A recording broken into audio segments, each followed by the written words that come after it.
Another one. We have another horrible story coming out of Detroit, Ohio. I don't know what the fuck is going on with Detroit, but why? Why are there so many babies? Listen to this story. I have stood at this podium many, many times and talked about how horrific, tragic, and shocking certain cases are. Each time thinking there are some future alleged facts that could be worse than what I'm talking about at the time. Knowing all the while, though, that there's always a worse set of facts on the horizon. Well, that day has come again. So I want to talk about a case of a young boy named Zamar King III. The alleged facts in this case are that we are announcing today. On January 6th of 2025, the Detroit Police Department was notified and summoned to a house on Whittingham in Detroit. They had been contacted by the landlord that owned that house when he went to that house.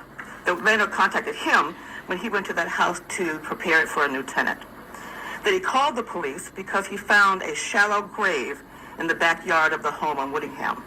Upon arrival, the police were shown that grave where a human foot was sticking out of the ground. The foot was believed to be belonged to a small child. After an extensive investigation by quite a few agencies, and the chief will talk about that in a minute, the buried body was discovered to be 9-year-old Zamar King III. That the mother of young Zamar was 41-year-old Brandee Pierce.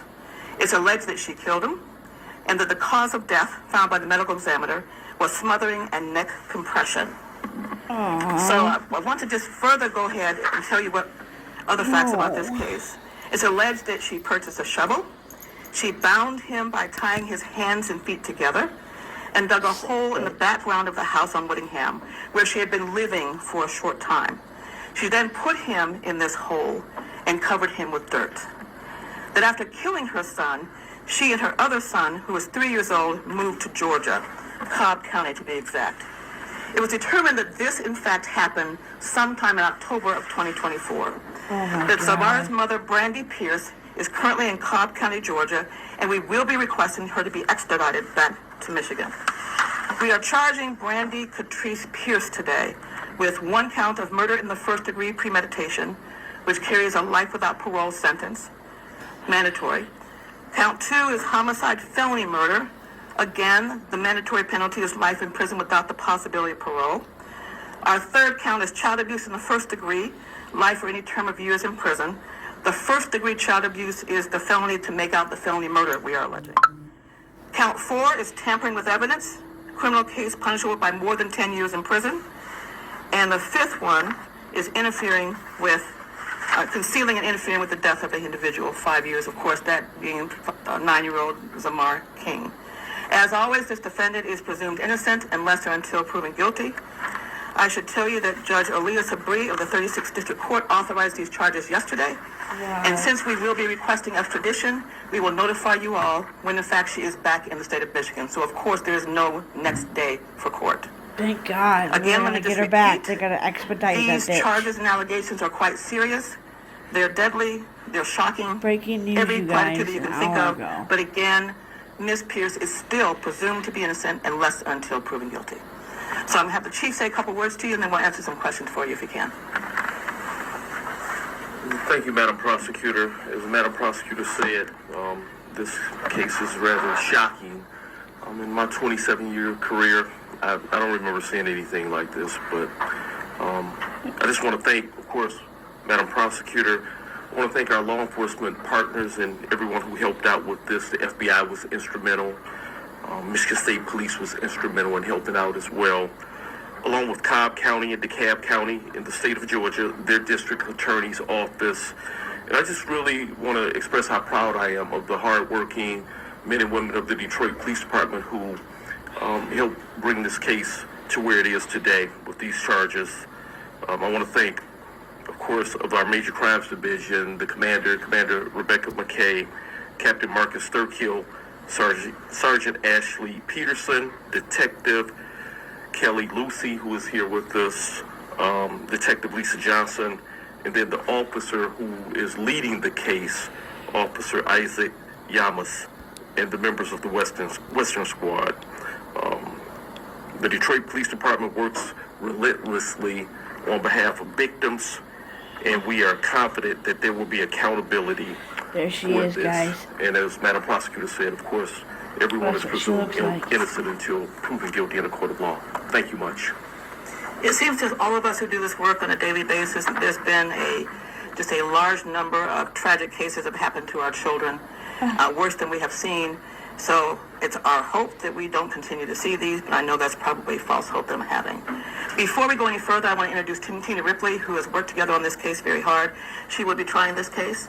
Louisa Papoulis is to her right and your left. She is the Deputy Chief of the Special Victims Unit. Kelly Gleason is to my immediate left, and she is the Chief of the Special Victims Unit. And again, if the Chief would introduce these people that are standing here, that would be helpful. Sergeant, I'm sorry, Detective Lisa Johnson is right here.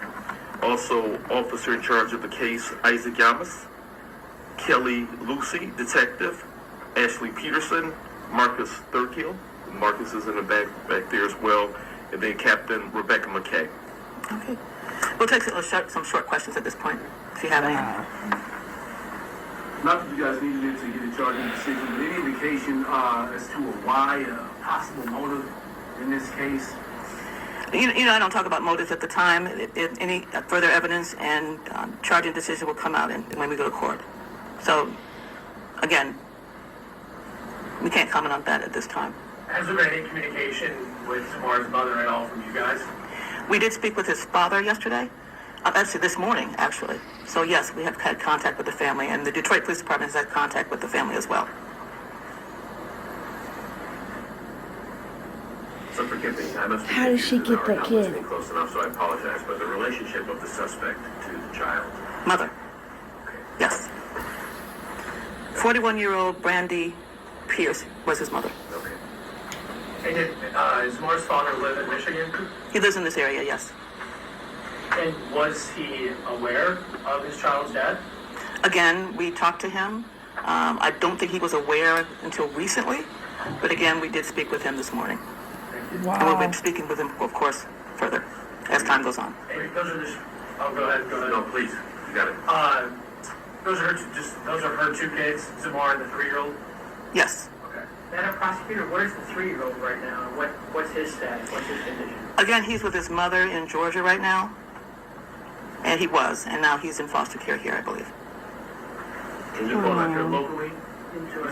Oh, okay. Yep. Are you able to provide any further information on the timeline of, you mentioned October, and then She what- had That'll another come out kid quick. with her. in regard to how she ends up in Georgia with the other child, or was All I can tell you at this point in time is she left shortly after she buried the body in the backyard and went to the state of Georgia.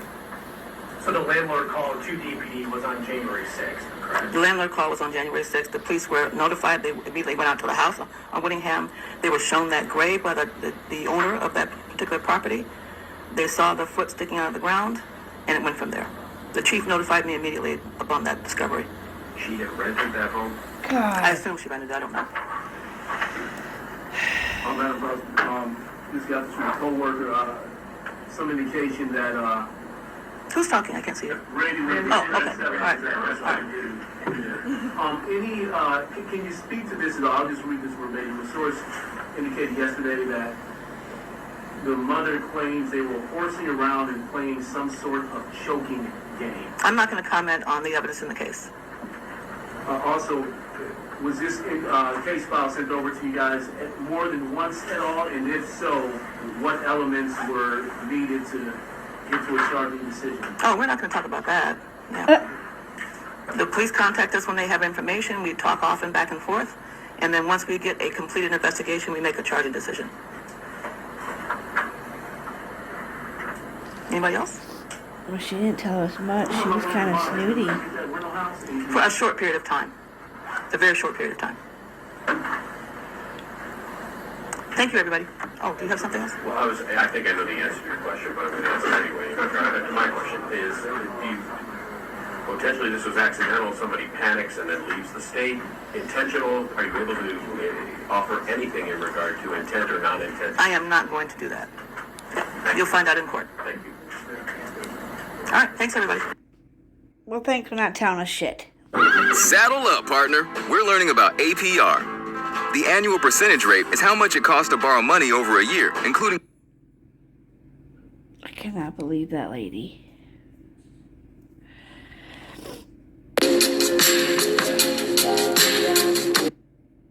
Unliving him sometime last year and burying him in the backyard of the home. Sorry, that's somebody else's video. I don't want to play it. This case is rather shocking. In my 27-year career, I don't remember seeing anything like So I want to talk about a case of a young boy named Zamar King III.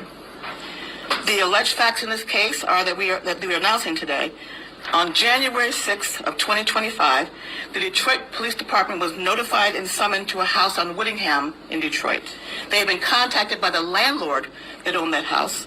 When he went to that house, the landlord contacted him when he went to that house to prepare it for a new tenant. Then he called the police because he found a shallow grave in the backyard of the home on Whittingham. Upon arrival, the police were shown that grave where a human foot was sticking out of the ground. The foot was believed to belonged to a small child. After an extensive investigation by quite a few agencies, and the chief will talk about that in a minute, the buried body was discovered to be 9-year-old Zamar King III. That the mother of young Zamar was 41-year-old Brandee Pierce. It's alleged that she killed him, and that the cause of death found by the medical examiner was smothering and neck compression. It's alleged that she purchased a shovel. She bound him by tying his hands and feet together and dug a hole in the background of the house on Whittingham, where she had been living for a short time. She then put him in this hole and covered him with dirt. That after killing her son, she and her other son, who was 3 years old, moved to Georgia, Cobb County to be exact. It was determined that this, in fact, happened sometime in October of 2024. It seems to all of us who do this work on a daily basis, there's been just a large number of tragic cases that have happened to our children, worse than we have seen. So it's our hope that we don't continue to see these, but I know that's probably a false hope that I'm having. Wow. But she said that. this case is... Oh, guys. There's your news for today. I'm sorry it was on this circumstances. Let's hope justice gets served for this little boy. He was 9 years old and strangled, and just unbelievable how you could do that.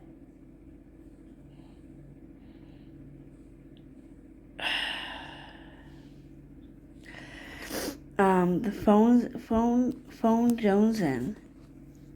She's covering this as well 2 minutes ago. Shout out to her. Maybe I'll have to go and sub to her. Alright, y'all. You guys have a good day. Let's pray we get justice soon, because they're going to extradite her from Georgia back to Michigan, because currently she was in Michigan, or in Georgia with her other child. Not sure if it was a boy or a girl. I think they said boy. She was with a 3-year-old boy. My heart goes out to that little boy. The trauma he's gonna have to go through.